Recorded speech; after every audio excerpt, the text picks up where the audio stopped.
Indian සාගරයේ හදවතේ පිහිටා ඇති අසාමාන්‍ය උරුමයන් සහිත ශ්‍රී ලංකාව පෙරදිග සාගරයේ මුතු ඇටය ලෙස හඳුන්වනවා. එය ආශ්චර්යමත් රටකි. එහි බොහෝ ආශ්චර්යයන් අතර විස්මයජනක නිර්මාණය වන්නේ විශිෂ්ට වාරි පද්ධතියයි. මොකද එය පැරණි මිනිසුන්ගේ ශිල්පීය ඥානය පමණක් නොවේ. ස්වභාවධර්මයේ ඉදිරියේ ඔරොත්තු දීමේ හැකියාව පිළිබඳ ප්‍රබල සාක්ෂියකි. වසර 2500කට වඩා ඈත අතීතයකට දිවෙන වාරිමාර්ග පද්ධතියේ මෙරට ශිෂ්ටාචාරයේ නිකන් සංකේතයක් නොවේ.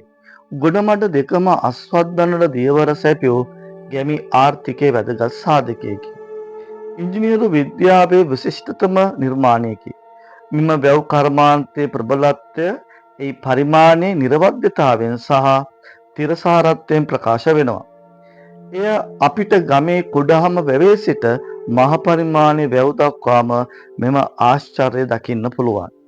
මෙරට ආර්ථිකය ගොඩනැගෙන්නේ වැව මූලික කරගෙන. දේශපාලන බලය ගොඩනැගෙන්නේ වැව පදනම් කරගෙන. ඒ විතරක් නොවේ.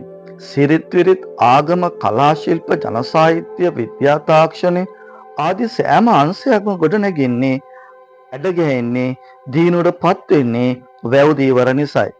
ලාංකීය ජන සංස්කෘතිය සහ ජලය අතර ඇත්තේ අවියෝජන සම්බන්ධතාවයකි. හරියට ඉදිකට්ටට නූල වගේ, ජාඩියට මෝඩිය වගේ, ගාට පොත්තට ගා වගේ දෙඩුවේ බැඳිලා. අපි මෙරට ශිෂ්ටාචාරය හඳුන්වන්නේ වාරි ශිෂ්ටාචාරය, වාපි ශිෂ්ටාචාරය. එහෙමත් නැත්නම් ජලහාස්ත්‍ර ශිෂ්ටාචාරය ලෙසයි. ඇයි ඒ? උත්පත්තියේ සිට මරණය දක්වා ජලය සාක්ෂි කරගත් ලෝකයේ එකම රට ශ්‍රී ලංකාව වීමයි. දරුවෙක් මව් කුස වැඩෙන්නේ වතුර බෑගයක. මේ සම්බන්ධතාවය මරණය දක්වා අමතක නොකළ ජාතියක් අපි. ගැබිණි මාතාවගේ වේදනාවකට අපි දුන්නේ පිරිත් පැන් ටිකක්. සුබ කටයුත්තකට පෙරමන් යන විට පෙරමකට රැගෙන ආවේ පැන් බඳුනක්. විවාහයේදී අතපැන් වක් කර සාක්ෂි කරගන්නේ ජලයයි. මියගිය අය වෙනුවෙන් පැන් වඩන්නේ ශ්‍රී ලංකාවේ විතරක් බව මතක තියාගන්න. එහෙමනම් වැව් දියවර ඉහළ ගෞරව බහුමානයට පාත්‍ර විය යුතු නොවේද? මෙම පද්ධතිය වඩාත්ම විස්මයජනක ලක්ෂණය වන්නේ එහි පාරිසරික සංහිඳියාවයි. ස්වභාවධර්මයට අනුකූල වන පරිදි ගොඩනගා තිබෙන අතර පරිසරයේ තිරසාර පැවැත්ම, භූගත ජලය සහ සංරක්ෂණය කරන ලද ජෛව විවිධත්වය නූතන ඉන්ජිනේරුවන් පවා මවිත කරවයි. මේ වෙලාවේ මගේ මතකයට එනවා අපේ ජන සාහිත්‍යන කවියක් පිළිබඳව. අපේ පැරණි අතීත ගැමි සමාජය වැවට කරපු ගෞරවය දැනගන්න පුළුවන්. සුම්බරේ බැඳන් හක්මන් වැවේ නැති පච්ච වඩම් බැඳ වැය කඳු මත නොහෙති. හරක් රංචු වැය කන්දෙන් නොදක්වති. නොයන ගමන්වත් වැය කන්දෙන් නොයති. මේ ජනකවිය පළමු පදයෙන් කියවෙන්නේ මොකක්ද? සුම්බරේ බැඳන් හක්මන් වැවේ නැති. මේ කවි පදයෙන් කියවෙන සුම්බරේ මොකක්ද? සුම්බරේ කියන්නේ ජටාවට. මේවා පැලඳ බැව වටේ ඇවිදීම වැවට සිදු කරන අගෞරවයක් ලෙස එදා පැරැන්නන් කල්පනා කළා. ඒ වගේම පච්ච වඩම් බැඳ වැය කඳු මත නොයති. පච්ච වඩම්. එහෙම නැත්නම් රක්ත වර්ණ. ඉන්න පැලඳගෙන බලිතොවිල් පවත්වමින් වැව් බැම්ම මත ගමන් කිරීම නොකොට යුත්තක් බවත් එය වැව් දියවරට කෙරෙන අගෞරවයක් ලෙස පැරැන්නන් පදෙන් විශ්වාස කළා.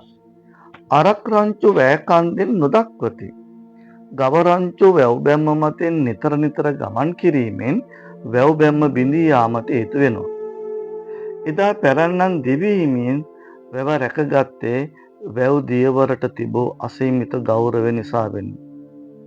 කවිය අවසාන පදයේ කියවෙන්නේ නොයන ගමන්වත් වැය කන්දෙන් නොයති.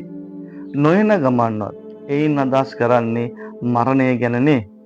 එතකොට මළමිනි වැව් බැම්ම මතය රැගෙන යාම වැවට කරනු ලබන අගෞරවයක් බව ගැමියා විශ්වාස කළේ වැව් දියවරට තිබෙන ගෞරවය නිසා වෙනි. අතීත ගැමියා තුළ වැව පිළිබඳව පැවති ගෞරවය මේ කවිය තුළින් මනාව පැහැදිලි වෙනවා. ශ්‍රී ලාංකීය සංස්කෘතියේ ස්වාධීනත්වයට පදනම සකස් වන්නේ වැවත් සමග බැඳුණු ආර්ථික රටාව නිසා වෙනි. මෙම අද්විතීය උරුමයට ඇති ලොකුම සාක්ෂිය අදටත් මෙම පුරාණ වාරි පද්ධතිය බොහොමයක් නවීන වාරි ව්‍යාපෘති සමග බාධාවකින් තොරව මිලියන ගණනකට ජලය සැපීමට දිගටම කරගෙන යාමයි. ලෝකයේ පැරණියේ සැලකෙන ශිෂ්ටාචාරවල ජලය සම්පාදනය කර ගොවිතැන් කටයුතු තුළ නියුළුනාට මෙවන් වැව් සංස්කෘතියක් කිසිදු දේශයක නොමැති බව අපි අවධාරණය කරන්න ඕනේ. අන් කිසිදු රටක හෝ කිසිදු දේශයක විසු ජනතාවක් විසින් වාරි කර්මාන්තය පිළිබඳ මේ තරම් ශ්‍රේෂ්ඨ පරිකල්පනයක් ලබා නොමැති බව සිලෝන් නම් වූ තම ග්‍රන්ථයේ සර් ජේම්ස් එමර්සන් ටෙනන්ට් සඳහන් කර ඇත. ශ්‍රී ලංකාවේ පැරණි වාරි කර්මාන්තයේ විශිෂ්ටත්වය ඉතිහාසයේ එක් පරිච්ඡේදයක් පමණක් නොව තිරසාර ඉංජිනේරු විද්‍යාවේ ආශ්චර්යයකි. ඒ කාලයාගේ ඇවෑමෙන් බිඳදරා ගන්නා පද්ධති නිර්මාණය කරමින් ස්වභාව ධර්මයට අනුකූලව ජීවත් වීමට මානව වර්ගයාට ඇති හැකියාව අපිට මතක් කර දෙයි. එහෙමනම් අපි තවත් වීඩියෝකින් මුණ ගැහෙනකම් ඔබට සුබ දවසක්.